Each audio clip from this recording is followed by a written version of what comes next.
လူသားမျိုးတွေချင်းချောင်းနေတဲ့ကမ္ဘာကြောက်စရာကောင်းတဲ့လက်နက်တွေကဘာတွေဖြစ်မလဲကျော်လူသားတွေရည်ကြီးမှုကိုတိစောက်ခဲ့ကြလို့တစ်ခါမှလည်းတူးနဲ့လူကမြည်ပြချေမုန်းနိုင်မဲ့ကြောင်းမဲ့ဖွဲ့ရလက်နက်တွေကိုတီထွင်ခဲ့ကြပါ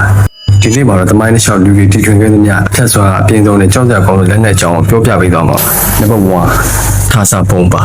ကမ္ဘာကြီးဆုံးနျူကလ িয়ার ပေါ့ဒီဘုံကိုရုရှားဆိုဗီယက်စံသက်တီထွင်ခဲ့ခဲအောင်တဲ့ဘုံလို့လည်းနာမည်ပြောင်းရတာဒါကဘာမှဖောက်ခွဲမှုအများကြီးဆုံးနျူကလ িয়ার ဘုံဖြစ်ပြီးဟီရိုရှီမားမှာချခဲ့တဲ့ဘုံတဲ့အဆောက်အုံ3300ကျော်ပူပြီးပြင်းထန်ဒီဘုံရဲ့ပောက်ခွဲမှုကြောင့်ဖြစ်ပေါ်လာတဲ့မီးကူးတိုင်တဲ့42မိုင်အမြင့်တိရှိပြီးဘုံရဲ့ကီလိုမီတာ100ခွာဝန်းတူပြီးမီးနဲ့ကိန်းတာပြီးသားလို့ဖြစ်သွားနိုင်ပါ Number 2 biological weapon ဇီဝလက်နက်များကြီးစားတဲ့ဘုံတွေပို့ပြီးကြောက်စရာကောင်းတာမျက်စိနဲ့မမြင်နိုင်တဲ့ဇီဝလက်နက်တွေပဲဖြစ်တယ်ဘက်ထရီရနဲ့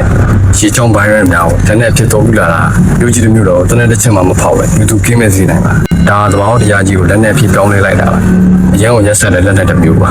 Number 3 hypersonic missile အသက်ထက်မြက်သောတုံးကြီးဒီခေတ်ကြီးရဲ့ကြောက်စရာကောင်းသောလက်နက်က hypersonic missile နဲ့ပါတယ်တို့ကအသံထက်9ဆကနဲ့အစ20တိပူမြဲပြီးပြစ်မှတ်ကိုပေတုံးခွင့်တုံးနဲ့မှတားဆီးများအောင်မြန်ဆန်လုံးပါတယ်ရုပ်ရည်ရောက်ရှိလာရင်ဖြစ်စီနိုင်တဲ့အတွက်အခုခံမှုအချိန်များတာဒီလက်နက်ရဲ့အကြီးမားဆုံးချင်းချောက်မှုတစ်ခုပါပဲ Number 4 Atomic Killer Boss ကိုယ်ပိုင်ဆုံးဖြတ်ချနိုင်တဲ့လူသားစက်ရုပ်နာဂရဲ့အိမ်မဆိုးကတော့ AI သုံးပြီးလူသားစက်ရုပ်တွေပါ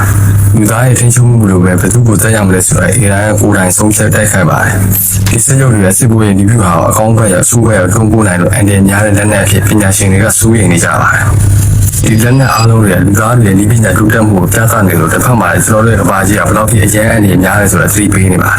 ခင်ဗျားတို့ရောဒီလက်နက်တွေရဲ့အဖေအားအဆိုးဆုံးလို့ထင်ပါတယ်ကိုမမရေးပေးခဲ့ကြပါဦးနောက်ထပ်စိတ်ဝင်စားစရာဗီဒီယိုတွေတက်တိုင်းရ follow လေးလုပ်ဖို့မပြီးခဲ့ပါနဲ့